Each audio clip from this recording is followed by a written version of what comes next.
जय श्री कृष्ण। राधे राधे दोस्तों, आज की ये लीला कथा सुनकर आप लोग हैरान और चकित हो जाएंगे। बरसों से पूजित लड्डू गोपाल को जब दुकान में बेच दिया तो क्या घटना घटी भक्त के जीवन में। यह कहानी लिख भेजी है दिल्ली में रहने वाली रंजना जी ने।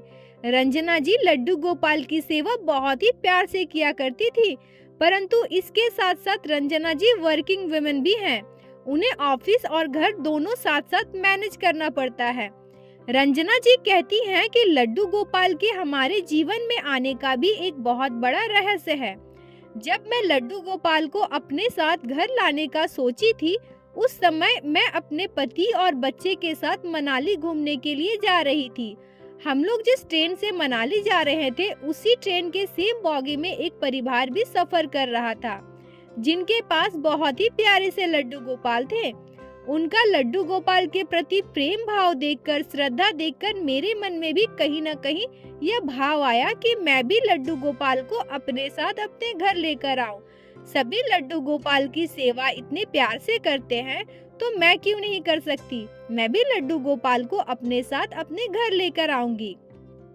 रंजना जी आगे कहती हैं कि हमारे घर के पड़ोस में भी एक आंटी लड्डू गोपाल की सेवा किया करती थी।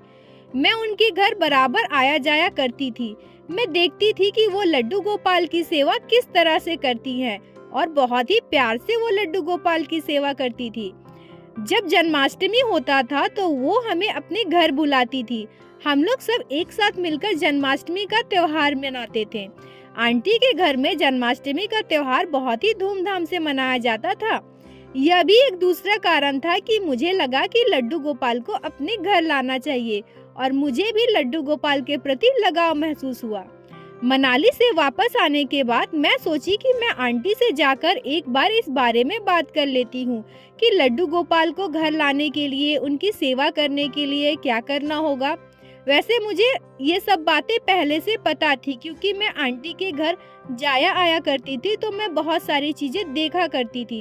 परंतु फिर भी मैंने सोचा कि एक बार आंटी से जाकर इस बारे में बात कर लूं। मैं आंटी के पास गई और मैंने आंटी से कहा कि मैं भी लड्डू गोपाल को अपने घर लाकर उनकी सेवा करना चाहती हूँ। आंटी ने कहा, अरे रंजना, ये तो बहुत ही अच्छी बात है। तुम लड्डू गोपाल को लेकर आओ, उनकी सेवा करो। अगर लड्डू गोपाल ने तुम्हारे मन में ये भाव दिया है, तो तुम्हें उनकी सेवा जरूर करनी चाहिए। इसके बाद मैं मार्केट गई और मार्केट से छोटे साइज 1 नंबर के लड्डू गोपाल अपने घर लेकर आई। इसके बाद मैं अपने घर में लड्डू गोपाल की सेवा करना प्रारंभ कर दी। रंजना जी कहती हैं कि मेरे पास समय बिल्कुल भी नहीं होता था। सुबह उठकर घर का काम करना, फिर लड्डू गोपाल को स्नान करके तैयार करना, उन्हें भोग लगाना, फिर ऑफिस जाना। मेरे पास बिल्कुल भी समय नहीं होता था कि मैं लड्डू गोपाल की सेवा अच्छे से कर सकूं।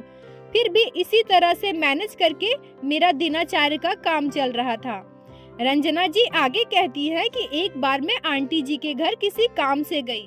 उसके बाद मैंने आंटी जी से कहा कि आंटी जी, आपके लड्डू गोपाल से मैं मिलना चाहती हूँ। मैं भी सोच रही थी कि बहुत दिन हो गए आंटी जी के लड्डू गोपाल से मिले हुए, तो आई हूँ तो लड्डू गोपाल से मिलते जाती हूँ। आंटी जी कही कि हाँ चलो ना, मंदिर में मिल लो लड्डू गोपाल से। मैं मंदिर में जाकर देखती हूँ कि आंटी जी के छोटे लड्डू गोपाल के साथ साथ एक बड़े लड्डू गोपाल भी है। बड़े लड्डू गोपाल बहुत ही सुंदर लग रहे थे। जब मैं बड़े लड्डू गोपाल को देखी तो मैं मोहित हो गई। उसके बाद मैं अपने घर आ गई। घर आकर मैं सोचने लगी कि बड़े लड्डू गोपाल कितने प्यारे लग रहे हैं। यह सब सोचते सोचते रंजना जी सोचने लगी कि क्यों ना मैं भी अपने घर एक बड़ा सा लड्डू गोपाल लेकर आऊं। वैसे भी मेरे कान्हा जी की सेवा करते हुए हमें 6 साल हो गए हैं। अब इन्हें बड़ा होना चाहिए, तो मैं भी अपने घर एक बड़ा लड्डू गोपाल लेकर आती हूँ। फिर कहीं न कहीं रंजना जी के मन में यह सवाल आ रहा था कि मैं छोटे लड्डू गोपाल की सेवा अच्छे से नहीं कर पाती हूँ। मुझे ऑफिस जाना होता है, घर का काम करना होता है। इन्हीं सब चक्कर में लड्डू गोपाल की सेवा ठीक से नहीं होती है। और फिर अगर मैं बड़ी लड्डू गोपाल ले आऊं तो उनकी सेवा कैसे करूंगी। रंजना जी के मन में तो बहुत था कि बड़े लड्डू गोपाल को ले आऊं, परंतु कहीं न कहीं उनको यही सब चीजें रोक रही थी। परंतु वह कहते हैं ना कि जब एक बार मन में भाव आ जाता है फिर हम लड्डू गोपाल के लिए व्याकुल हो जाते हैं। हम किसी भी तरह बस उन्हें अपने घर लाना चाहते हैं। रंजना जी आगे कहती है कि फिर मेरे मन में ख्याल आया कि क्यों ना मैं अपने छोटे लड्डू गोपाल को दुकान में देकर उसकी जगह पे एक बड़ा लड्डू गोपाल ले आऊं।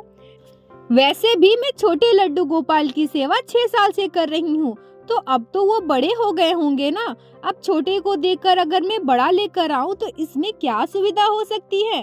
रंजना जी यही सब सोचकर अपने छोटे लड्डू गोपाल के सारे वस्त्र उतारती है, उन्हें पेपर में पैक करती है और उन्हें दुकान लेकर चली जाती है।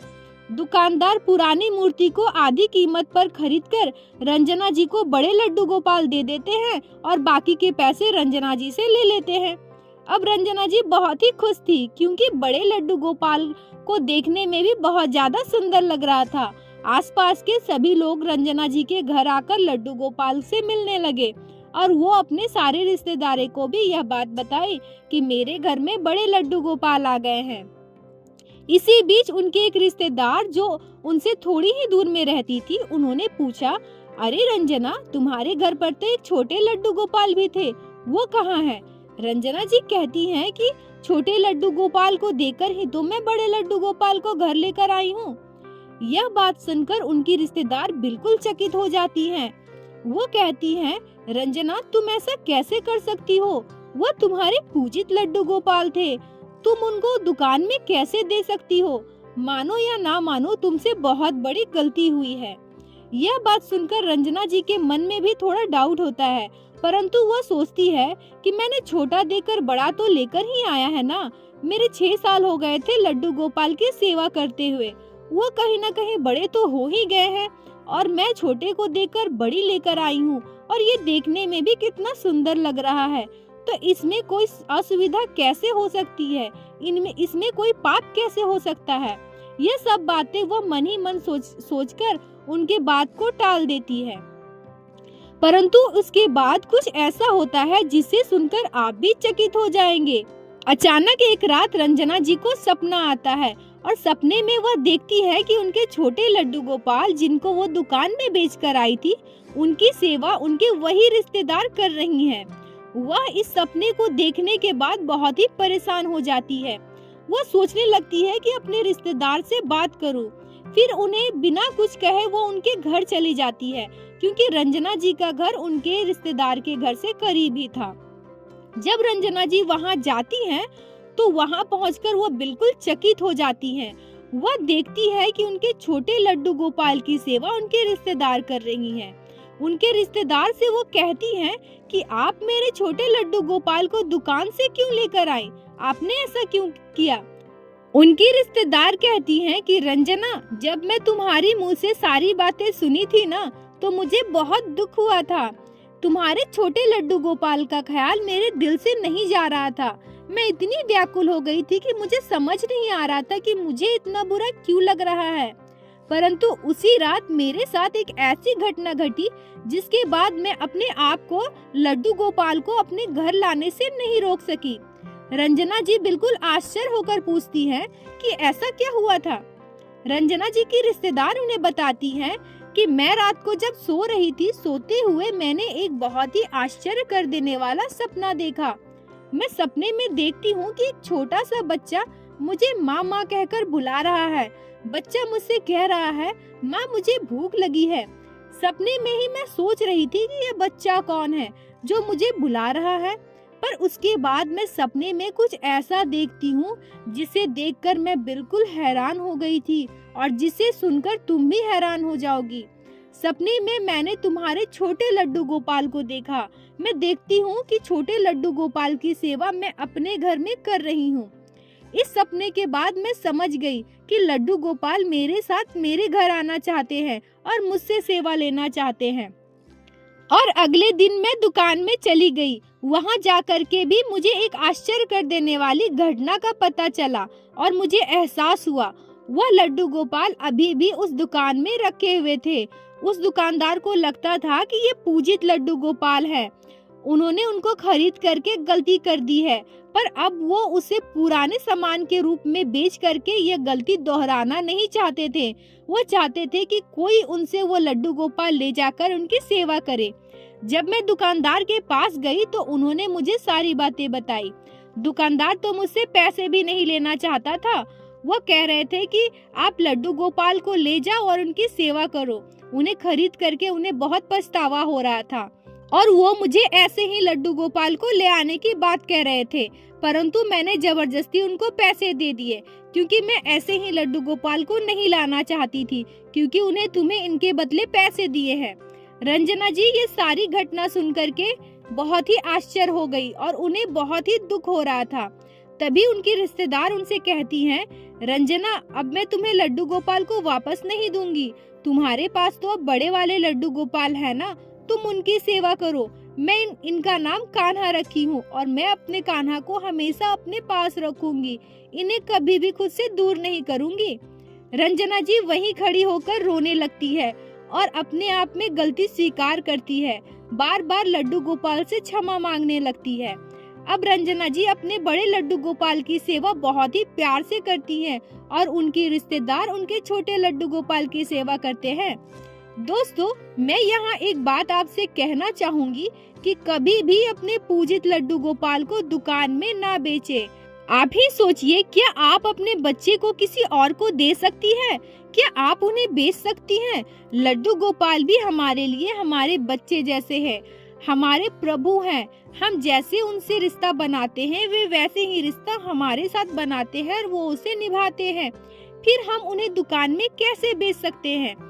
अगर आपके लड्डू गोपाल कभी खंडित हो जाए तो क्या करना चाहिए, इस पर भी मैंने एक वीडियो बनाया है।